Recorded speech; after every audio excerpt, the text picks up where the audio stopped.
जब तक हम वहां पहुंचे, उस लड़की की मां नेताओं के आने जाने से गुस्से में थी। सुन लीजिए,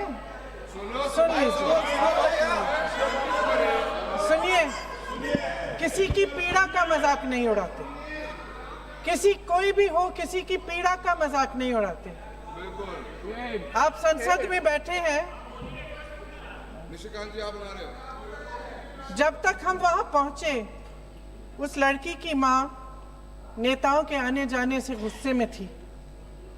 किस लिए आए हो? उसने आईसीयू के दरवाजे के बाहर खड़े होकर हमें पूछा। हमारे सामने कांपते हुए हाथ जोड़े कहने लगी कि धन्यवाद, आप आए हैं, ठीक है, मगर मुझे किसी से नहीं मिलना, मुझे किसी से बात नहीं करनी। महोदय, उस मां की पीड़ा से उसका पूरा शरीर कांप रहा था, लेकिन उसने दृढ़ आवाज में कहा, सुबह से बड़े बड़े लोग यहां आ रहे हैं, एक के बाद एक वीडियो बना रहे हैं। वह भी आए जिन्होंने मेरी बेटी का ये हाल किया है। किस लिए? उसने हमसे पूछा। किस लिए? मेरी बेटी की बलि तो चढ़ गई है, लेकिन उसे कुछ भी हो जाए तो मैं उसके लिए अपने आप लड़ूंगी। मुझे किसी की मदद नहीं चाहिए, मैं अकेले लड़ लूंगी।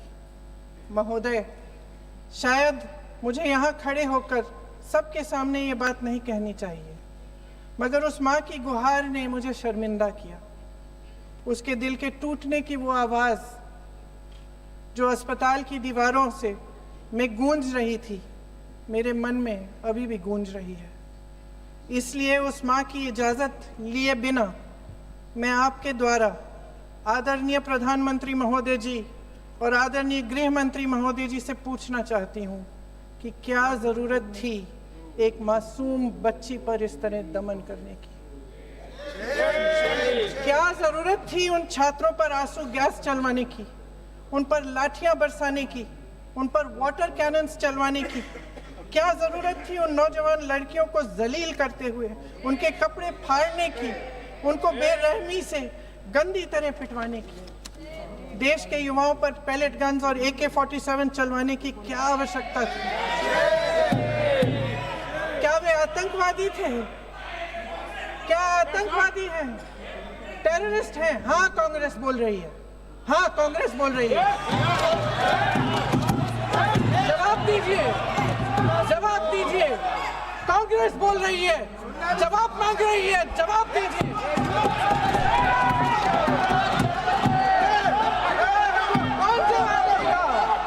कौन जवाब देगा?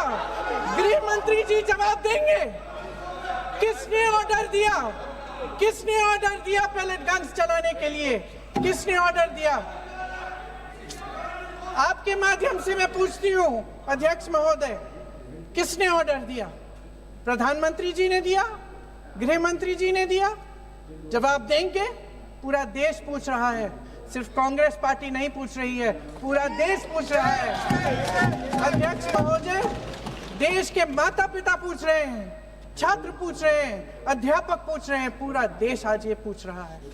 और आपकी जिम्मेदारी बनती है कि आप इस सवाल का जवाब दें। क्यों डरते हैं आप इस देश के नौजवानों से? क्यों डरते हैं आप इस देश की बुलंद आवाज से? और उस आवाज को दबाने का हक आपको किसने दिया है? महोदय, ये सदन यहाँ बैठे हुए सांसदों की जागीर नहीं है, ये इस देश की अमानत है। यहाँ बैठे हम सब इस देश की जनता, इस देश के युवाओं, बुजुर्गों, गरीबों, अमीरों और सब धर्मों, सब वर्गों के देशवासियों के सेवक हैं। हम उनके प्रतिनिधि हैं और ये सत्ता हमें उन्होंने ही दी है। इस देश का संविधान हमारी सर आंखों पे, इस देश का लोकतंत्र सर्वोपरि है, इसे ध्वस्त करना पाप है। यह करोड़ों जनता हमसे सिर्फ एक चीज मांगती है, जवाबदेही। इंग्लिश में इसे अकाउंटेबिलिटी कहते हैं।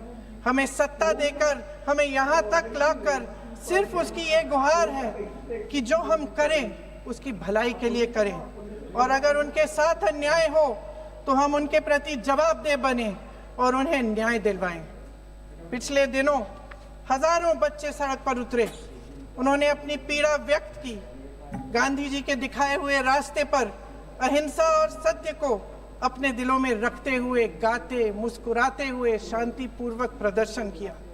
लोकतंत्र के सबसे पवित्र सिद्धांत के तहत उन्होंने अपनी आवाज उठाने का अधिकार कायम किया।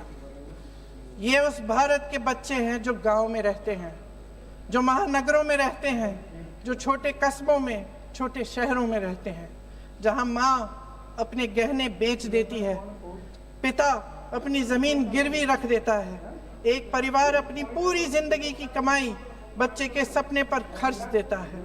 और अब उन्हीं बच्चों को लगने लगा है कि आज इस देश में मेहनत से ज्यादा बेईमानी मायने रखती है, मेरिट से ज्यादा पैसा मायने रखता है। तब सिर्फ एक छात्र नहीं हारता, उम्मीद हारती है। इन परेशान बच्चों ने अपनी उम्मीदें आपसे साझा की। उनकी मांगे क्या थी? कि पेपर लीक करके उनके साथ जो बार बार अन्याय किया जा रहा है उस पर कार्रवाई की जाए, कि जो सिस्टम उनके भविष्य को कुचल रहा है उसे सुधारा जाए, कि जो माफिया उन्हें घेरे हुए है उसे हटाया जाए, कि जिस मंत्री के कार्यकाल में ये सब हुआ वह इस्तीफा दे, कि उन पर बर्बरता करने वालों पर कार्रवाई की जाए और उसके लिए माफी मांगी जाए। बस यही उनकी मांग थी ना, कि जो शिक्षा और स्वतंत्र अभिव्यक्ति का अधिकार उन्हें संविधान ने दिया है उसे कायम रखा जाए। महोदय, हमारे एजुकेशन सिस्टम में कुछ समय से बहुत खामियां भर चुकी हैं। बच्चों पे जो प्रेशर डाला जाता है उसकी वजह से सैकड़ों बच्चों ने आत्महत्या कर डाली है। उससे भी ज्यादा बच्चे डिप्रेशन में डूब रहे हैं। परिवारों पर बच्चों को पढ़ाने लिखाने के लिए घूस, capitation fees, tuition fees, coaching fees आदि के घिनौने दबाव है। लोन लेने पड़ते हैं, सामान बेचना पड़ता है, और उसके बावजूद कोई गारंटी नहीं कि उनके बच्चों के भविष्य मजबूत बन पाएंगे, क्योंकि बेरोजगारी चरम पे है। इस सरकार ने रोजगार पैदा करने वाले सभी सेक्टर्स को लगातार कमजोर किया। एग्जामिनेशन सिस्टम खुद फेल हो गया है। पिछले दशक में 152 पेपर लीक हुए, 750 करोड़ छात्र प्रभावित हुए, मगर एक भी दोषी, एक भी माफिया को सजा नहीं।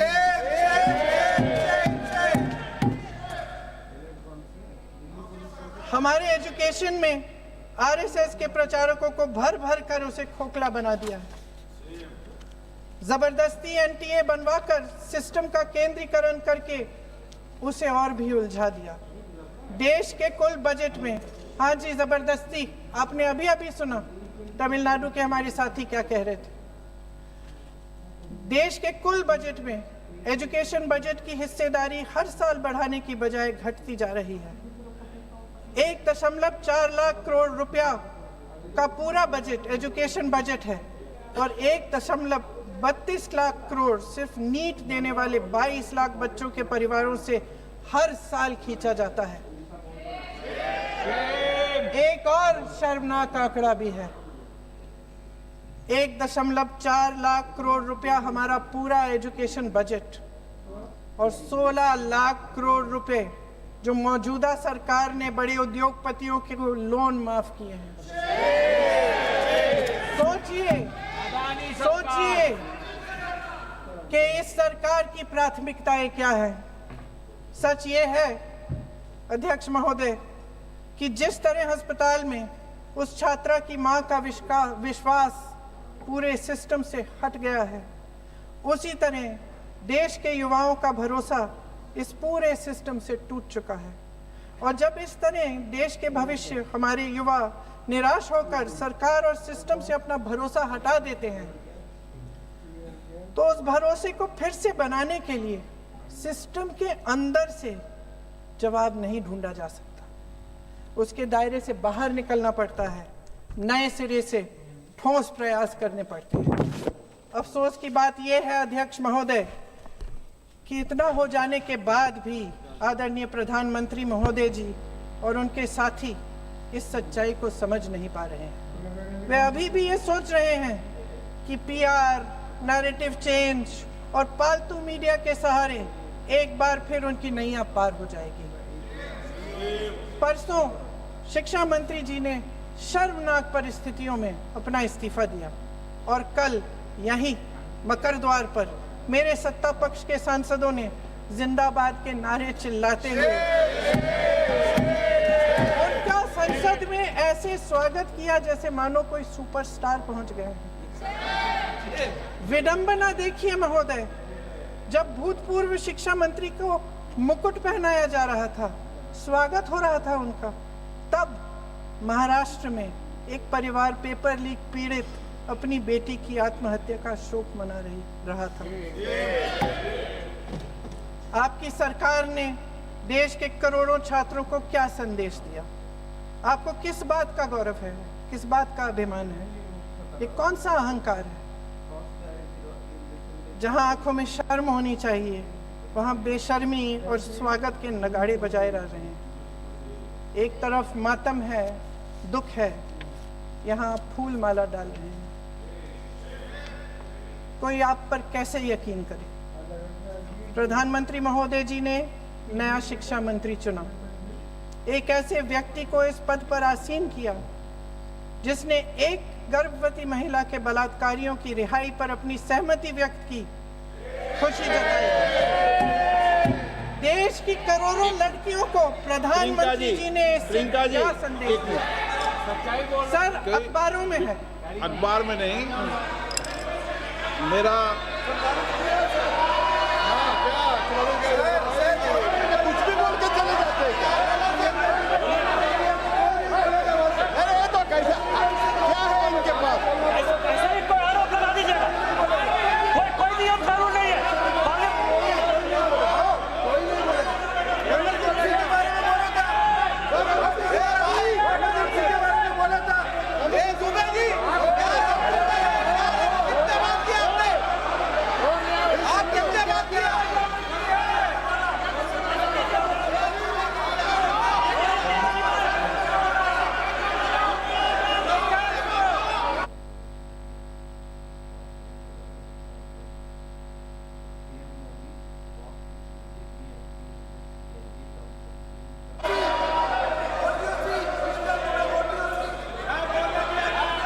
अध्यक्ष महोदय जी, जो श्रीमती प्रियंका वाड्रा गांधी जी बोल रही थी, तो बीच में उनके वहाँ से भी टोका टोकी पहले भी हुए, हमारे यहाँ से भी हुए थे।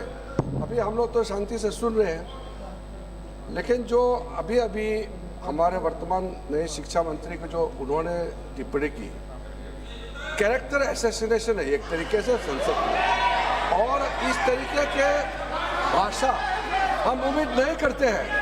मैं इसमें प्रहलाद जोशी जी ने भी खुद कहा है, एक तो उन्होंने प्रियंका जी ने जो गलत बात कही है रिकॉर्ड पे, उसको रिकॉर्ड से हटा दिया जाए। दूसरा इस तरह का भाषा का इस्तेमाल ना करें। आपने डिबेट से पहले आपने अपील किया कि संसद में डिबेट का स्तर को नहीं गिराने चाहिए। उनके पार्टी के वो सीनियर लीडर है, वो पहली बार चुन के आए हैं, मगर उनके पार्टी में सीनियर है। जिम्मेदारी के साथ बोलना चाहिए। अगर पूरा ऑथेंटिकेट नहीं कर सकते हैं तो मैं ये मानता हूं कि उनको क्षमा मांगना चाहिए।